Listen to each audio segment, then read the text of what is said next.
I mean, honestly, if you're not hooked by that last scene alone, then I don't know what was going to sell you on this movie. But welcome to Talking About the Movies, everybody. Today we've got 4 movies to look at here on July 17th, 2015, including the latest Marvel movie, the latest film from Judd Apatow, Ian McKellen starring as an aging Sherlock Holmes, and the latest film from Woody Allen. So we have a lot to get to here.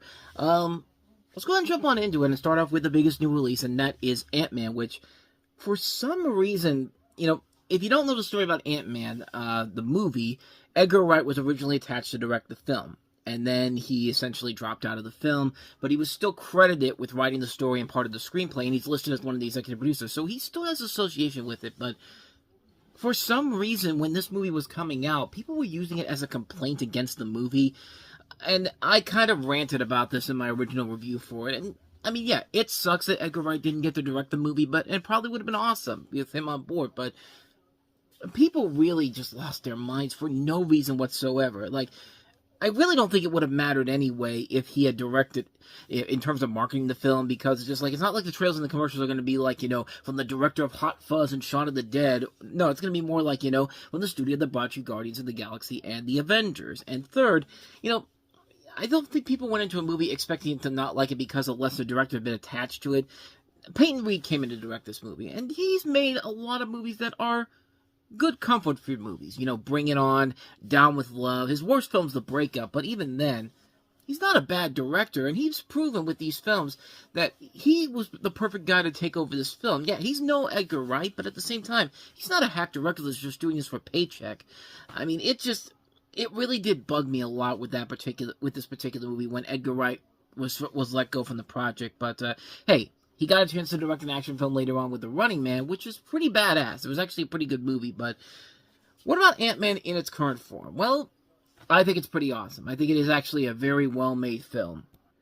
So armed with the astonishing ability to shrink in scale but increase in strength, Con-Man Scott Lang, played by Paul Rudd, must embrace his inner hero and help his mentor, Dr. Hank Pym, played by Michael Douglas, protect the secret behind the spectacular Ant-Man suit from a new generation of towering threats. Against some seemingly insurmountable obstacles, Pym and Lang must plan and pull off a heist that will save the world. Despite all the problems going on behind this movie, I thought Marvel did the best possible job they could have done with this. And yeah, bringing Ant-Man to the screen isn't the most far-fetched job they could have done. I mean, Guardians of the Galaxy in particular was a very risky project in its own merits, because you got a movie where you have a talking raccoon and a talking tree, and you got to sell that to people, and they did a good job with that because James Gunn understood the assignment. And for one thing, I appreciate the idea that this movie knew they weren't going to take this all that seriously, and just decided, let's just make a fun superhero movie that doesn't need to be taken uber seriously. Very much like how Big Hero 6 was the previous year. And there are some emotional moments. Like, you do like the relationship between Scott and his daughter, Hank's relationship with his daughter, played by Evangeline Lilly from Lost, and they are very effective overall. And in terms of casting, I thought Paul Rudd really did a good job selling Scott Lang. He proved he has enough charisma and energy to take that role on, and it's not on the level of something like Star-Lord being played by Chris Pratt the year before, but it's still a really good performance. Michael Douglas in particular was very, very good in this as Hank Pym, but then again, it's Michael Douglas. Even in the worst movies, he's not the worst thing about the movie in general. He's very good. Bobby Cannavale playing Scott's ex-wife's new husband is very good in here. And this is actually the debut for Abby Ryder-Fortson, who, of course, has now gone on to become somewhat of a recognizable actress. She was in Are You There, God? It's Me, Margaret, the movie, and then she just got cast in something very recently, as of the time of recording this. She's going to be Velma in the new Netflix Scooby-Doo series. That was it. But it's also got McKenna Grace there as Daphne, but... yeah, I knew that name sounded familiar, but she was, of course, casting in the first 2 movies, and then she was replaced by Catherine Newton in Quantumania, which, yeah, the more and more I see Quantumania, the more I really do get to see why people thought that movie was not that great, because, yeah, it's definitely the lesser of the Ant-Man movies. I don't hate it, but, case in point, another reason why that movie kind of falls apart, in this movie, everyone else was pretty good. Corey Stoll was a decent villain in this, even though he was very cartoonishly evil, but then again, he becomes even more ridiculously cartoonish in 2 movies from now when he's playing MODOK in Quantumania. Like, seriously, what the hell was that all about? But Michael Pena is kind of okay in this. Most of everybody else is kind of forgettable in this. Even Evangeline Lilly, who I did say I liked her relationship with Michael Douglas as her father, playing Hope Van Dyne and later becomes the Wasp. She just came off as unimpressive with this particular movie, but luckily she gets a bigger role in the next couple of movies. So yeah, she will get better as the films go on. Even Judy Greer, who plays Scott's ex-wife, she just shows up every once in a while, and I feel like she really could have used a bigger role to make us care about her more. I mean, it's kind of like what's happened with her with Jurassic World. Just kind of like, you threw her in there, and you don't really give her a whole lot to do, but like Anthony Mackie in here, like who plays the Falcon in this, because this does take place after the events of Age of Ultron, and I like the fact that the trailer tries to make you think that, when Scott's telling him, I'm Ant-Man, you think he's talking to Corey Stoll, but no, he's talking to Falcon at the new Avengers facility that was at the end of Age of Ultron. I mean, it could have easily been the end of Age of Ultron, where Thanos just shows up to tease Infinity War, but no.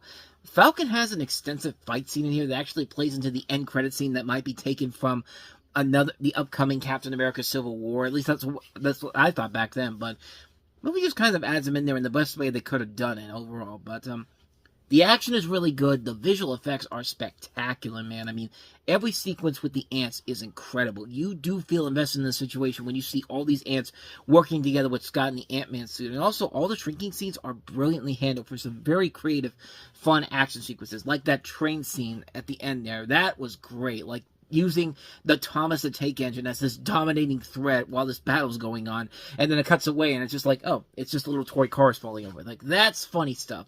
That's well done stuff. And, the opening scene where you see a 1989 Michael Douglas, I mean, it's impressive to look at here. I know that they use that technology later on for Captain America Civil War, where they have to show a much younger Robert Downey Jr., and they were able to make Douglas look like he would have been in 1989, and it actually looked pretty good. It actually looks flawless, and actually looked well done, and like I said, the final action sequence between Yellow Jacket and Ant-Man, that was probably the most creative and fun action sequence of any blockbuster I had in recent memory. The things they do with the environment that they have are incredible, flat-out hilarious. The Thomas the Tank Engine scene, not only does it get a huge laugh in the actual movie, but what they do with it is even more funnier and downright hilarious than you expect it to be. Like, it's definitely high up on Marvel's best endings for a movie, behind, at that time, the original Avengers and Guardians of the Galaxy. Even the part at the end with the quantum realm, I thought that was a good sequence as well, and a hint of what's going to happen later on down the road when they actually go into the quantum realm. It's kind of like the end of Big Hero 6, except done better and not copping out in any way, shape, or form. Although that part does lead to my negative point about the movie, and as much as I like the end, I thought it was hard to buy the fact that Scott was probably going to die because, well, he had already been announced for Captain America Civil War, so you could have easily just made that announcement after the movie came out, after everybody had seen the film. But no, it's already been announced at that point that he's going to be in Captain America Civil War, so it's just like, oops. That takes the whole theory that Scott could end up dying and just kind of like puts it away and all that. But it would have made more sense if Marvel had announced that Paul Rudd was going to be in Cap after Ant-Man came out. But again, it just kind of took the emotional output of the scene with me. One of the other complaints I had with it is that it's a very predictable story, and as you can start to see with Marvel's formula, starting to show signs of we're kind of doing the same thing over and over again. It would help in the next couple movies if they did take a chance and do something different with the formula, with the storyline, which they would end up doing with Civil War and Doctor Strange, and even with Avengers Infinity War. But the film had a lot of scripting troubles overall, so I could see why they kind of went with a predictable superhero origin story, but it would have been nice for more of a changeover. And like I said, Doctor Strange and then Black Panther, I think, will more than suffice for that. But my biggest complaint overall is that the same can mostly be said for the MCU, is that they got to get better villains for this movie. I mean, Ultron was at least a refreshing change from the last couple of movies, and he was probably my favorite villain in the second phase of the universe, behind the Winter Soldier and Captain America the Winter Soldier, but Ultron came pretty close. But with the Yellow Jacket, like I said, he's just a straight-up cartoonishly evil bad guy. There are scenes in the movie where he's clearly evil, and nobody ever puts it together. This guy is the bad guy. It's just kind of like, come on, man. Corey Stoll looked at this as a change. Probably looked at this as a change of what we're used to seeing him play and stuff like The Strain and also House of Cards. But like I said, he doesn't come off as a good villain in this. He's fine, but he's clearly not hiding the fact that he's evil overall. But like I said, it's better than what they do with him later on in Quantumania. It's just kind of like, what the hell were you guys thinking with that? But Ant-Man, regardless, this is a worthy addition to the MCU, and it's one that definitely deserves more expansion as we get along here, and they do expand it, at least with the next movie, and also a little bit with Quantumania, and you see how Scott's going to play a big part in this, and also the Avengers Endgame, in the two-part Avengers movie, which we didn't know was going to be him in Avengers Endgame. But it's a good, fun superhero movie that doesn't need to take itself too seriously and gets by with what they've got to work with here. It's a solid, entertaining movie. It works. It works very well. It makes for good, fun summer escapism. A little bit more creativity would have helped it in the end, but I still enjoyed the hell out of the movie. I thought it was very, very well done. So that's Ant-Man for you. So let's go ahead and take a look at the other big new release of the weekend, and that's Judd Apatow's latest film, Trainwreck. Penetrate her defense, make a strong move to the hole. Is that a basketball analogy? Could be soccer. Is it soccer? That was basketball. Rated R. Where the hell was that in Space Jam 2, man? I mean, you look at this movie and you see LeBron James, and it's just kind of like, man, this guy's got a bright future as an actor once he's done with the NBA. But then you see Space Jam: A New Legacy, and it's just kind of like, what happened to you, man? What did 6 years do to you that made you go from Trainwreck to that? But we'll touch on LeBron James in just a second here. But Trainwreck. Since she was a little girl, it's been drilled into Amy's head by her rascal of a dad that monogamy isn't realistic. Now a magazine writer, she lives by the credo that enjoying what she feels is an uninhibited life free from stifling, boring romantic commitment. But in actuality, she is kind of in a rut. She finds herself starting to fall for the subject of her newest article she's writing. A charming and successful sports doctor, played by Bill Hader, Amy starts to wonder if other grown-ups, including the guy who really seems to like her, might be onto something. And I want to say, man, that it's great that there was a time when Amy Schumer was not seen as this pariah of comedy. She actually did have a very bright future ahead of her, and she was one of the funniest comedians working around the time this was coming out. Inside Amy Schumer was a great show. She had shown some promise in some other movies as well, and she got a chance to show what she can do as a leading actress in here, and there was a bright future ahead of her. But again, kind of like with LeBron James, she kind of took the half-ass way out, and every movie she starred in after this didn't really work out well for her. There were a couple of films that she wasn't too bad in, but yeah, comedy-wise, like, she went from this to Snatched, and then more recently, Happily Pregnant, and it's just kind of like, what happened to you, man? Like, or woman, whatever, but I really enjoyed this movie. I actually thought at one point it was one of my favorite Judd Apatow movies. Probably my favorite Judd Apatow movie he directed. And, you know, at that point, he was unstoppable. Like, he made a lot of good movies. 40-Year-Old Virgin, Knocked Up, Funny People, This Is 40. This might have been my favorite film of his at that time. But, it's a really fucking funny movie, man. It's a lot of it attributed to Schumer writing the script for it herself, which is basically based on her past relationships. And it's a solidly funny script. It's an anti-cliched romantic comedy written the way good romantic comedy should be. Schumer shows a lot of charisma on screen while also retaining her stand-up personality, as well as she really does have the potential to become that great leading comedic actress we all thought she was going to be if she keeps attributing herself with these roles, but, like I said, it didn't really work out that way. But, you know, Bill Hader was really good, too. Bill Hader has always been great overall, but the rest of the cast is really good, too. You got Brie Larson as her sister in here, of course, before she won the Academy Award for Room, which, hey, you know, Captain Marvel can act. Who knew? So, I knew, but not many people online did. But Colin Quinn was really good as Amy's father. Tilda Swinton, Mike Birbiglia, John Glazer, Vanessa Bayer, Method Man, Jim Norton, Randall Park, Dave Attell. A lot of good celebrity cameos in here. There were two in particular that really got me going like, wow, these guys are really good. One was John Cena. Keep in mind, John Cena, this was actually one of his first movies where it really showed, needless to say, he came a long way since films like The Marine and 12 Rounds, where you look at him and he's like, this guy is actually really, really funny. And he's in another movie later on in the year from Universal where he has kind of a similar role in It's Sisters, where he's actually really good in it too. Like, he proves he can be really funny, and he actually has potential as a comedic actor. But like I said, the biggest surprise in the movie was LeBron James in his role in here. He was incredibly funny in this. Had a lot of really good moments in here. He just came off as one of the highlights of the movie. Like, if he could get more roles like this, where he plays a supporting character to the main cast, instead of trying to do what Shaquille O'Neal and Michael Jordan tried to do, I thought he would have had a successful film career. But of course, Space Jam 2 comes out 6 years later, and it's just kind of like, what are you doing, dude?